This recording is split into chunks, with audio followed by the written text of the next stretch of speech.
रतन का बुढ़ापा अंतिम दौर में था और उसमें उसके सारे लक्षण स्पष्ट दिख रहे थे। आँख को ढकी थी पलकें, चेहरे पर सिकुड़े हुए झुर्री त्वचा, कमर मुड़े हुए, अपने हाथ में लाठी लिए वह अपनी एक अलग पहचान बना चुका था। रतन की उम्र इतनी थी कि उसके बेटे बेटियों ने भी इस दुनिया को अलविदा कह दिया था। रतन अब खुद के उम्र का बोझ भी स्वयं उठा कर चलता। समय निर्दयी होता है, ये सब जानते हैं, पर रतन के पास इसका पुख्ता प्रमाण था। वह ऊपर वाले से हर पल यही कहता कि भगवान अब तो उठा ले, पर भगवान है कि उसकी पुकार सुनने का नाम ना लेते। रतन सवेरा होते ही अपने घर के दरवाजे पर रोज बड़ी मुश्किल से कटोरी लिए बैठ जाता। उसमें अपने लिए खाना तक बनाने का सामर्थ्य नहीं बचा था। लोग जो उसको जानते थे वे कुछ खाना दे दिया करते थे, जिससे उसका गुजारा हो जाता।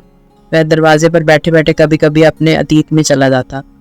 घर आंगन खुशियों से भरा हुआ, पत्नी की मुस्कान भरा चेहरा, चूड़ी और पायल की खनक, नई नई साड़ी की महक को आज भी महसूस कर उसके बूढ़े आंखों से आंसू धार निकल कर सिकड़ी हुए मांस के गड्ढे में बहने लगता, मानो कोई नदी। अपने जीवन संगी को अपने सामने महसूस कर वह कहता, मीरा मुझे अकेले छोड़कर चल दी, साथ निभाने का वादा को क्यों तोड़ दिया।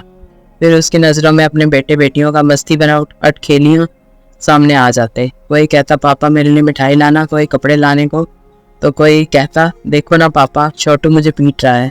तब वह झूठ मूठ छोटू के पीठ को मारने का नाटक कर अपने ही हाथ को जोर से बजाते हुए कहता, ये ले इसे भी मार रहा हूँ, अब खुश हो ना।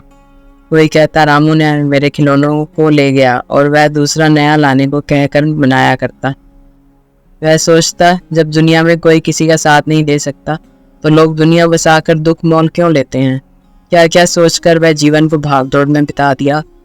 कभी फुर्सत से बैठकर बात भी नहीं किया अपनी पत्नी और बच्चों से। उसे लगता कि ये सब तो उनके लिए ही कर रहा है ताकि उनका जीवन सुखमय हो, पर कौन सा सुख जब वे ही नहीं रहे। उनके रहते तो समय नहीं दिया, अब रोने से क्या फ़ायदा।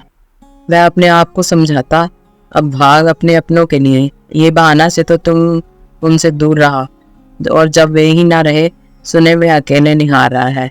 जो सुख खोजा गठरी बांधते गया, उस गठरी में तो सिर्फ दुख ही भरे थे। वह उस गठरी को टटोलते हुए खोजता कि ये क्या भर लिया। काश वह समय फिर लौट आता, पर समय तो समय है, और समय के साथ सुख भी दुख में बदल जाते हैं। आज रतन सब देख पा रहा था। अचानक उसकी पोटली खाली हो गई। उसमें सुख रहा ना दुख रहा। उसके आंखों में माया का पर्दा हट गया था, पर अफसोस उसकी आंखें फिर कभी ना खुल पाई इस निर्मोही दुनिया को फिर देखने के लिए।